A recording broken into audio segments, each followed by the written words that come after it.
say this. The main character started dating his ex-boyfriend after the ex-boyfriend stood up and protected him from some bullies. Basically, the ex-boyfriend beat the living daylights out of the people harassing the main character for being gay. And the main character, who he was already chasing, finally decided to say yes to the ex-boyfriend's courting and went, yeah, I can date you now. After the ex-boyfriend was hospitalized because, he got himself beaten up by those bullies to protect the main character. Another thing I forgot to state, this is before the male lead's bestie had learned about the main character and only knew about the male lead's boss and was teasing the male lead, saying that the male lead got himself a sugar mama, because the main character was basically being the male lead's sugar mama at the time. Even though the male lead doesn't actually need the money, the main character was basically giving the male lead all this money just so the male lead could play video games with him. And bestie full on teases the main character for it.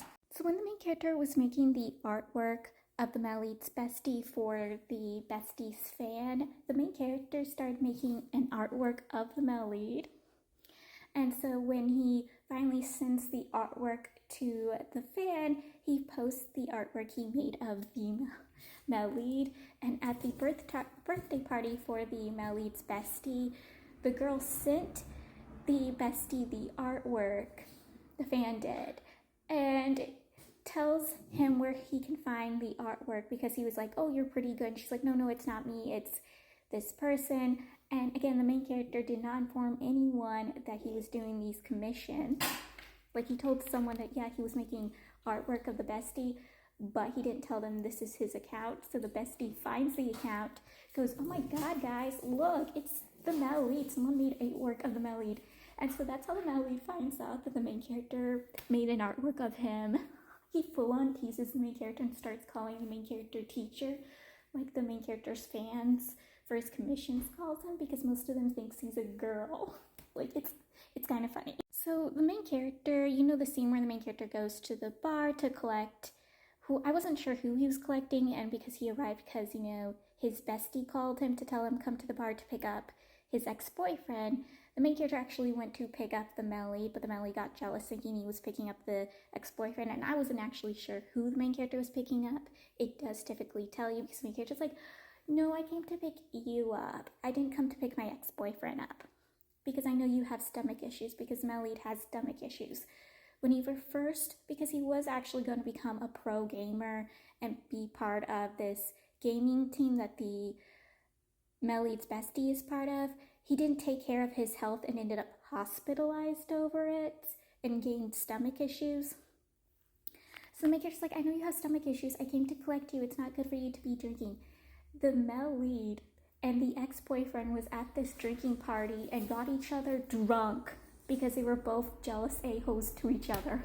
And I fucking love it. I was like, go male lead, but you shouldn't have done it for your health, because your health. And when I say this White Lotus is a full-on White Lotus, he is a White Lotus.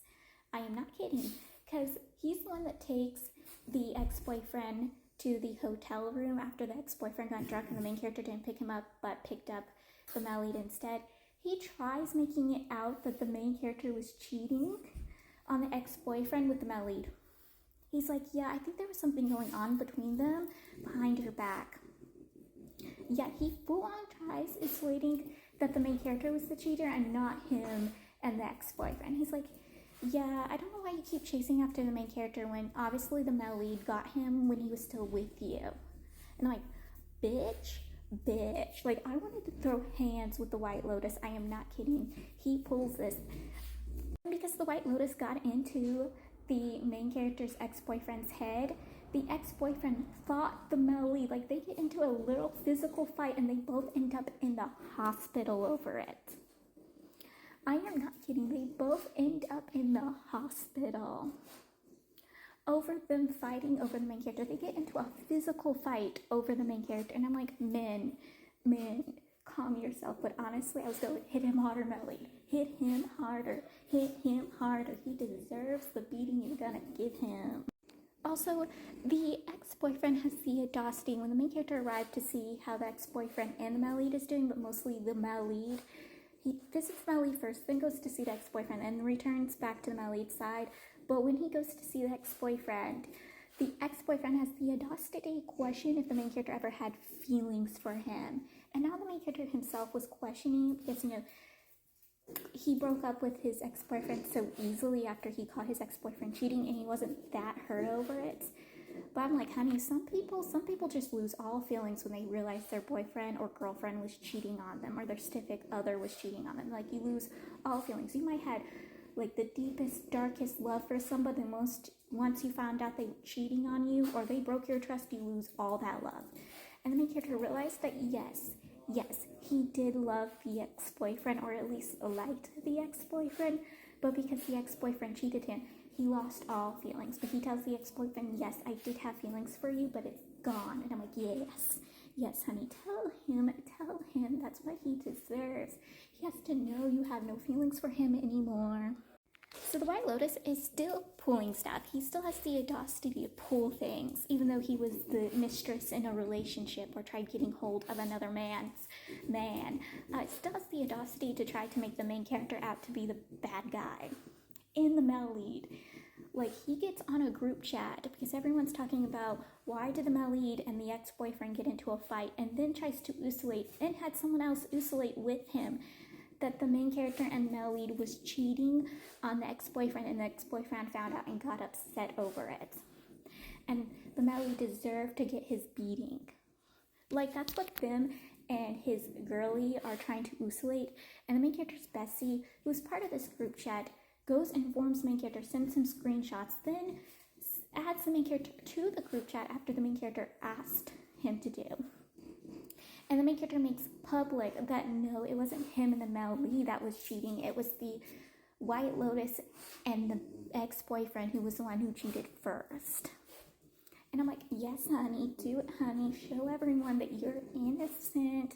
Because usually the main character allows things to happen. He doesn't care, even if he's being blamed, even though he's not righteously his fault. It's not his fault. He will let people blame him for it, and he won't explain himself. But he's not going to let someone accuse his boyfriend. He is not, especially when the person accusing him of cheating with his new current boyfriend is the person who cheated with his ex-boyfriend. Like, no.